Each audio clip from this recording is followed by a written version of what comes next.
Assalamualaikum warahmatullahi wabarakatuh. Nama saya Nazmiati, tempat tinggal saya Durian Luncu.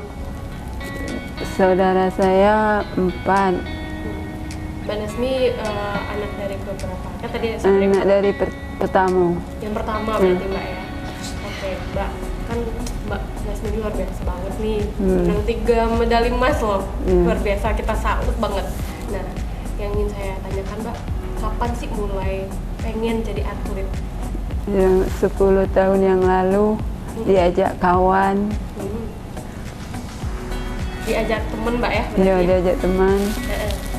Terus kemudian gimana tuh? Udah diajak temen? Ya. Akhirnya bertemu dengan? Akhirnya bertemu dengan ketua MPC. Oke. Oh, jadi Mbak Nazmi ini 10 tahun yang lalu diajak teman, kemudian bertemulah dengan ketua MPC Mbak ya. Nah, akhirnya diajak untuk ikut atau Mbak yang pengen, Pak saya ingin ikut bergabung atau gimana? Pengen. Mbak sendiri yang ingin ikut untuk bergabung seperti itu? Iya. Nah, terus kesulitannya lah Mbak? Kesulitannya nak pergi latihan lah, numpang kawan. Saya tanya, maaf Mbak ya, saya tanya, kalau saya boleh tahu, Mbak Nazmi ini apa ya, seperti ini, apakah memang dari lahir? Dari lahir. Jadi memang dari lahir? Oh gitu. Kemudian kan ini berat ya Mbak ya, dalam artian, tapi Mbak Nazmi luar biasa memutuskan gak mau kekurangan ini menjadi sesuatu yang ya diterima gitu aja, tapi akhirnya bisa memanfaatkan itu menjadi suatu kelebihan, yaitu ya menjadi atlet itu sendiri. Nah, dari orang tua sendiri Mbak, gimana ketika Mbak Nazmi bilang saya mau jadi atlet? Mendukung? Mendukung. Sangat mendukung? Sangat mendukung. Oke, berarti sudah mulai jadi atlet itu kapan Mbak Nazmi? Jadi atlet nasional?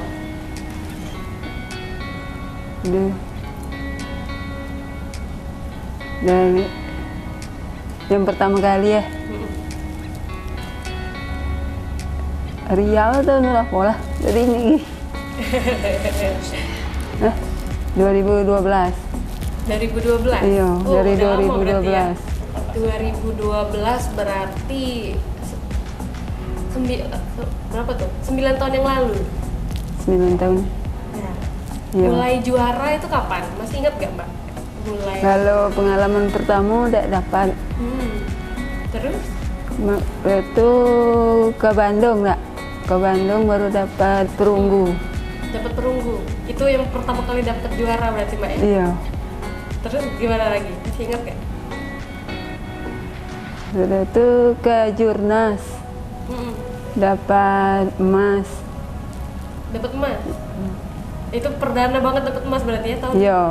Udah dari Bandung ke Jurnas? Ke Jurnas. Tidak salah. Solo kok. Solo ada kok. Di Solo. Di Solo dapat emas lagi. Kan Mbak udah ke Bandung tuh. Terus ke gimana tadi yang juara 1? Ke Solo. Solo juara 1. Kemudian apa lagi tuh yang juara-juara, masih ingat gak Mbak Nazmi? Ke apa tuh? Ke Jakarta dah. Tesipen. Persipet juara juga tuh. Iya. Juara 1. Iya, perak. Perak, luar biasa. Apa reaksi orang tua Mbak Nazmi waktu? Apalagi yang pertama kali dapat emas tuh, apa reaksi mama atau papa atau keluarga? Senang, bangga. Rencana mau naik umroh, tapi orang tuanya takut naik pesawat. Tapi Mbak Nazmi pengen menaikkan haji ibu ya? Iya. Panggilnya ibu? Emak lah kami dosa. Oh gitu, emak. Iya. Jadi pengen menaikkan haji emak. Semoga tercapai Mbak ya. Iya. Nanti sama Mbak Nazmi juga ikut ya. Amin. Kan terakhir kali yang di Papua Mbak ya, itu juara 1 juga, dapat 3 emas. Iya. Masih inget gak Mbak pengalaman waktu di Papua kayak mana? Lombanya ketemu teman. cuaca panas, perjalanannya jauh. Dari jam 6 sampai maghrib baru nyampe ke hotel. Oh, jadi dari pusat kota Papua itu Iya, untuk ke tempat tandingnya. Oh, ke tempat tandingnya. Jauh berapa jam, inget gak Mbak? Jauh. 1 jam. 1 jam, lumayan ya. Jadi lama di jalan juga ya. Iya, capek. tapi pastinya sempat jalan-jalan dong. Sempat Iya, jalan-jalan. sempat Kemana aja masih ingat? ke Bukit Jokowi. Oh, Bukit Jokowi namanya. Oh, memang Bukit Jokowi namanya ya. Iya. Terus itu pas udah tanding berarti jalan-jalannya. Iya, sudah tanding. Sudah tanding jalan-jalan Mbak ya. Oke, satu lagi nih Mbak. Ada pesan nggak untuk pelatih Mbak? Pak, ada pesan nggak? Terima kasih mungkin karena sudah melatih atau apa dari Mbak Nasmi. Ya, terima kasih semua pelatih sudah supaya melatih.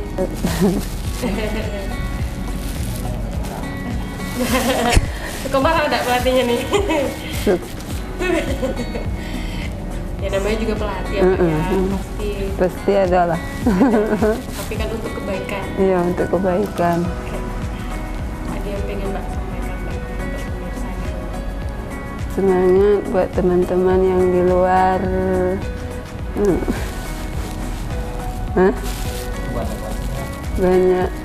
Banyak latihan. Walaupun kita punya kekurangan, tetap semangat. Oke.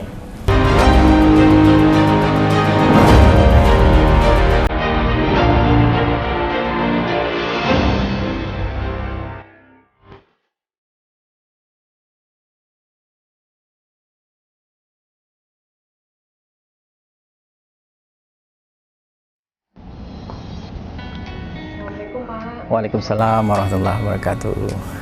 Boleh diperkenalkan dulu nih dengan Bapak siapa? Perkenalkan, nama saya M. Hasan.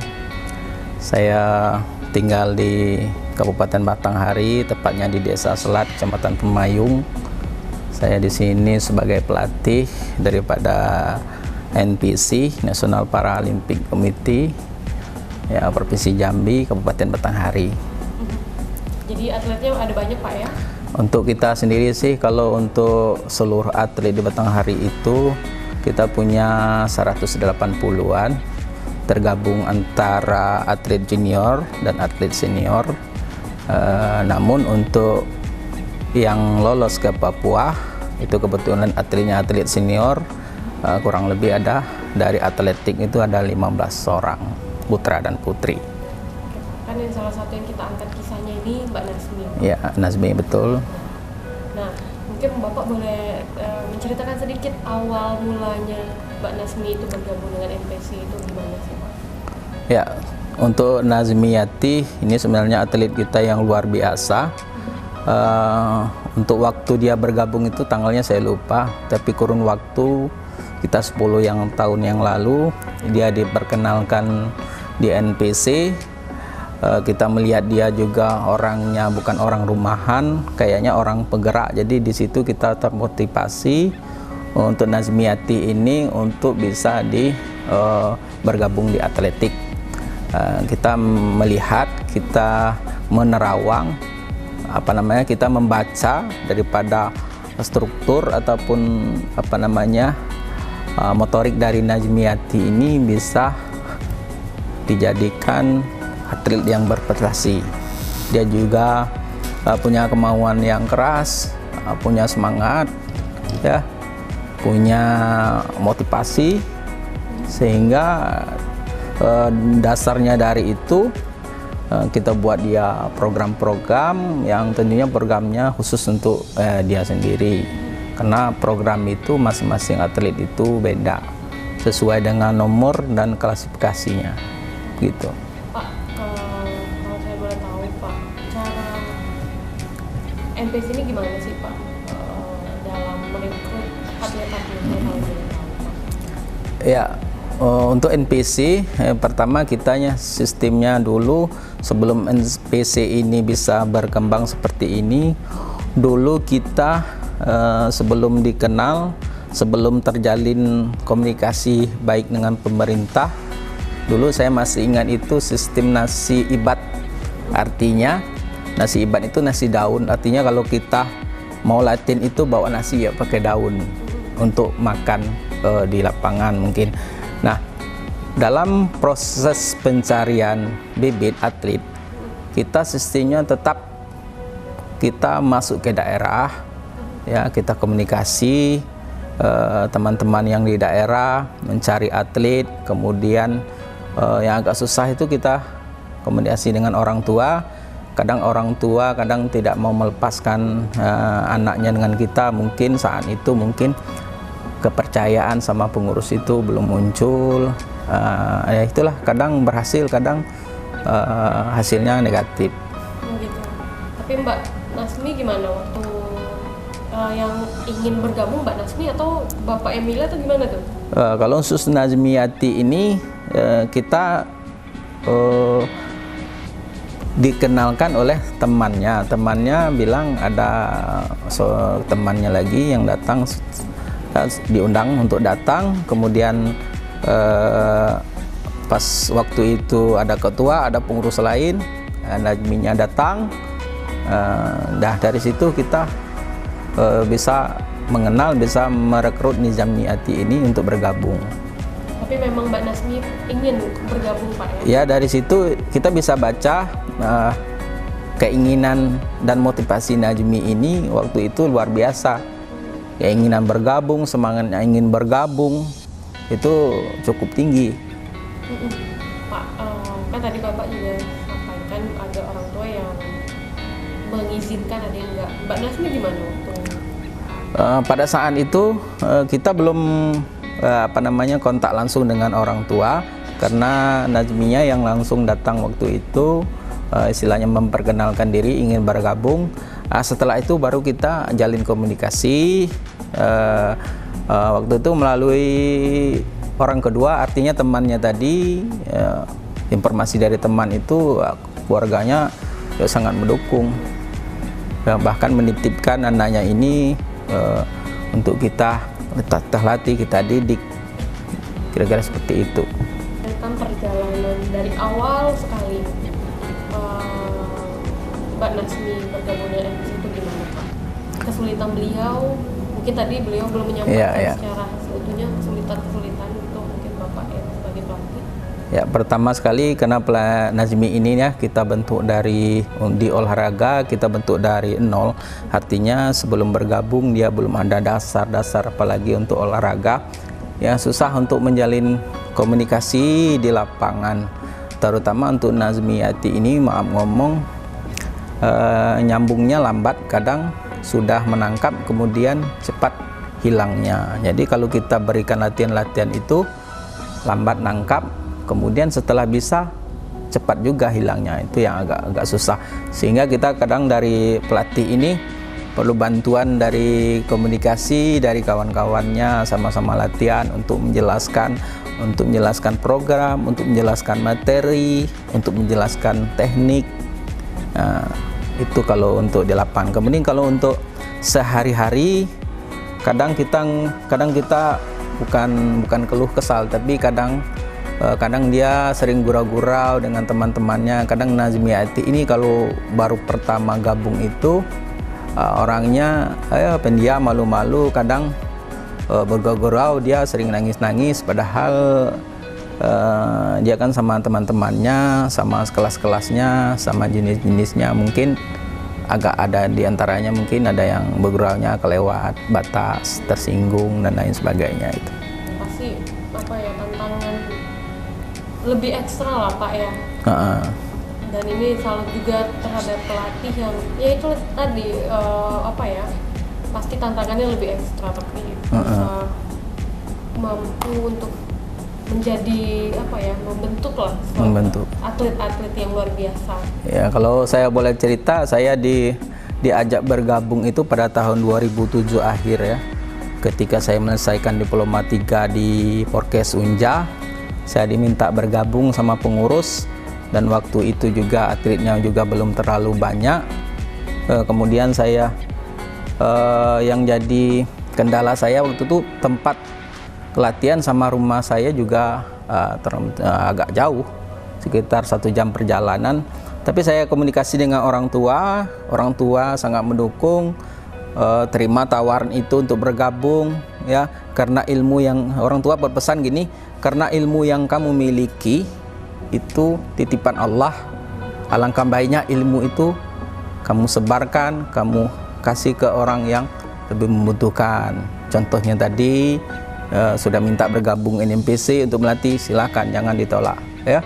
Berbuat sambil beribadah, sambil juga di situ ada rezeki dikit-dikit, jalankan itu pesan orang tua. Tadi kan Mbak Nasmi sempat cerita sedikit kesulitannya itu jauh kalau latihan dan teman-teman itu, mungkin Bapak tahu nggak ceritanya itu gimana tuh? Ya, kita kalau untuk yang masalah latihan, si Najmi sering juga curhat dengan kita, karena kita di luar lapangan itu statusnya bukan antara pelatih, kita bisa jadi saudara, jadi teman, ya. Waktu latihan dia sering cerita, kadang terlambat orang rumah, kadang dia numpang di rumah teman, kadang numpang di rumah saudara sepupu yang lain, itu keluh kesalnya begitu. Ya. Dan itu teman, berarti diantar teman ya Mbak Nasmi ya? Betul, kadang Najmi ini kan sama latihan kadang diantar teman, kadang saya juga agak untuk programnya Najmi ini kalau dari rumah teman tidak usah diantar, saya bilang suruh jogging untuk menambah daya tahannya. Kadang pulang dari lapangan juga tidak usah temannya suruh jemput, suruh jogging ke rumah balik gitu. Mungkin boleh juga diceritakan Pak kesulitan melatih atlet-atlet seperti mungkin ya Mbak Nasmi dan teman-teman yang lain gitu. Ya, sedikit saya bisa ceritakan kalau kesulitan dalam melatih itu memang untuk pelatih NPC, ya, di Provinsi Jambi khususnya itu memang ekstra kerjanya, ekstra. Belum lagi kita punya atlet yang tunanetra, belum lagi kita punya atlet yang kelasnya duduk, dia ngelempar, untuk tolak lemparnya dia duduk, ya. Untuk kelas tunanetra dia melempar, ya pelatih yang ngambilin, ya mau ke toilet pelatih yang ngantari dan segala macamnya. Belum lagi yang program itu program yang tingkat tinggi, ya, dari mungkin satu atlet itu sehari itu mungkin ada 100 kali lempar, ada 100 kali tolak, begitu. Jadi untuk pelatih NPC ini memang betul-betul kerjanya luar biasa. Tapi bukan kita merendahkan yang pelatih bukan NPC, tapi NPC itu itulah adanya. Atletnya berkebutuhan khusus, artinya pelayannya harus pelayanan yang lebih khusus.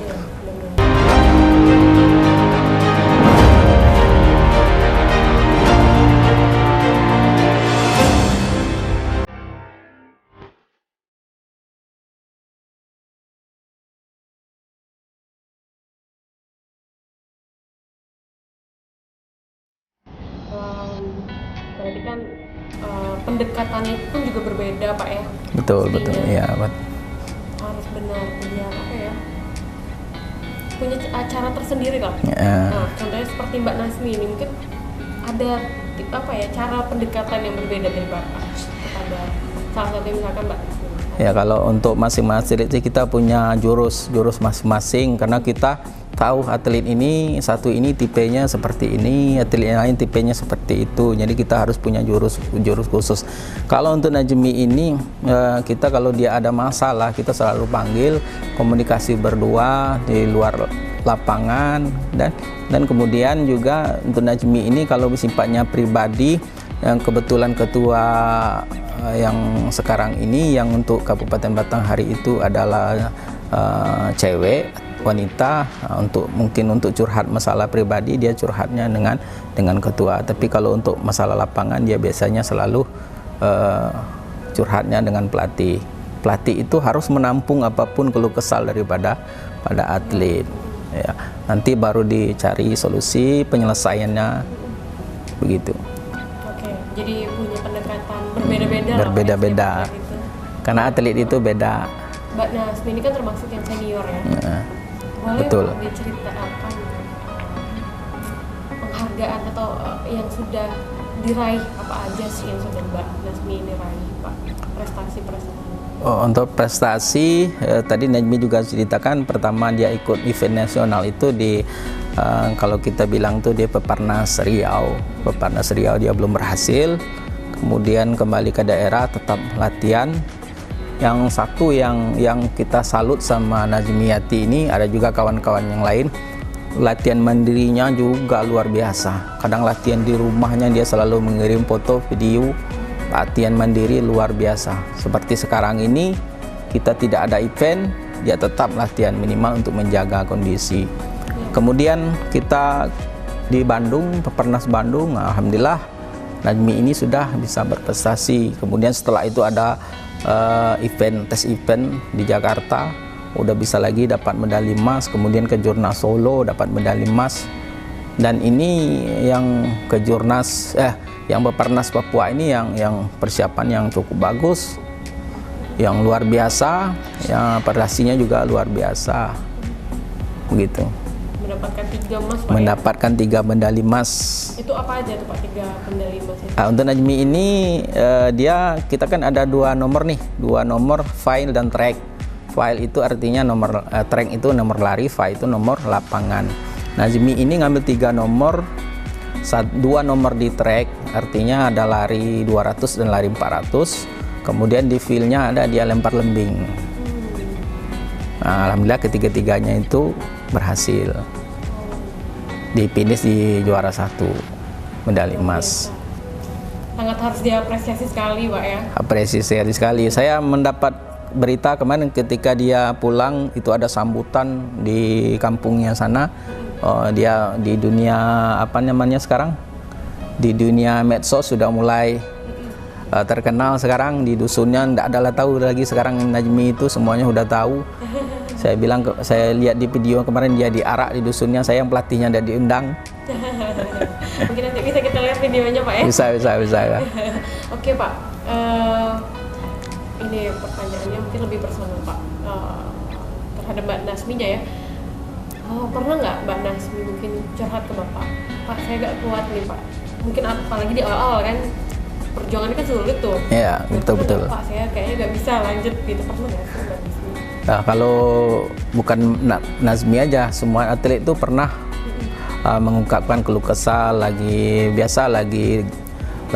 apalagi yang cewek itu yang lagi tanggal merah dan segala macam. Kita kan program kan sebenarnya harga mati. Namun untuk hal-hal yang emergensi sifatnya, program selalu bisa dirubah sama pelatih.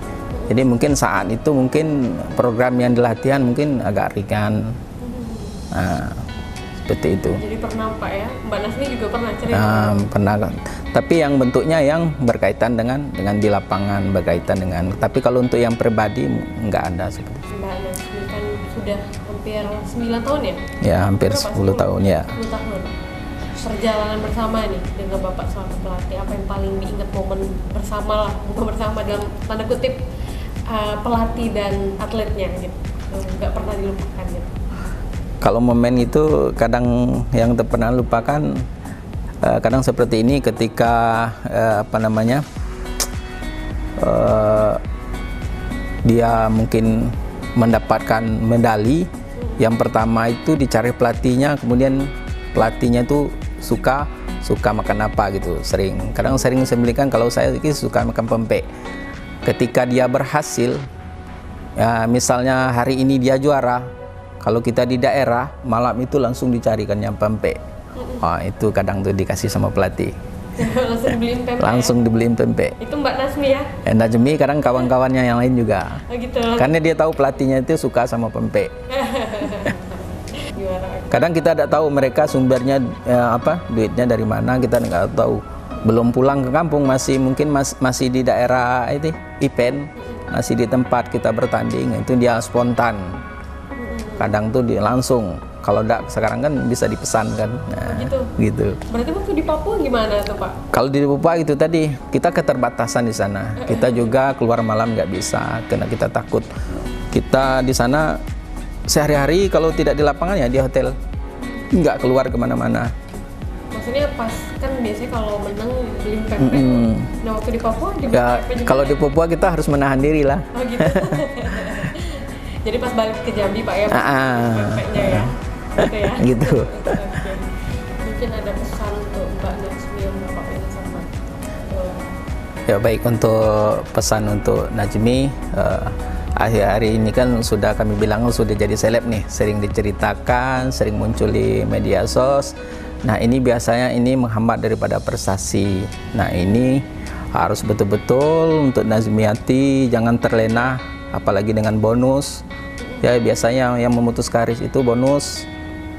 Bonus itu jadilah aset untuk masa yang akan datang, karena olahraga itu ya sekali dia tidak berprestasi lagi maka dia tidak dipakai lagi. Nah, jadilah rezeki yang dari sekarang itu untuk aset masa depan. Kemudian karena Najmi ini masih produktif, terus latihan, jangan mengeluh, ya, lampaui keterbatasan, begitu.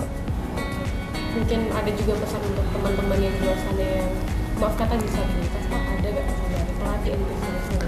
Ya kebetulan ini untuk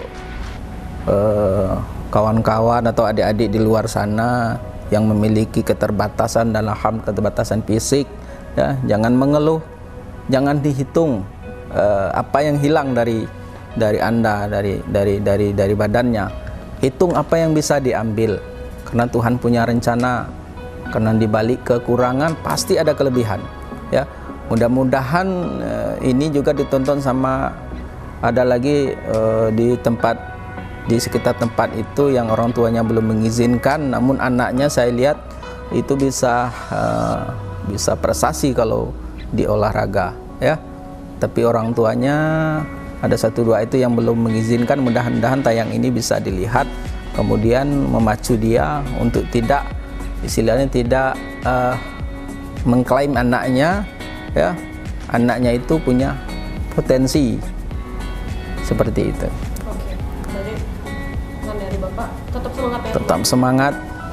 Bagi yang kita yang maksudnya secara fisik sempurna harus lebih semangat lagi. Harus lebih semangat lagi. Iya benar banget.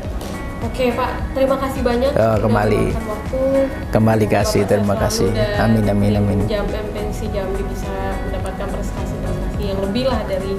Amin amin. Insyaallah amin. Ya. Oke.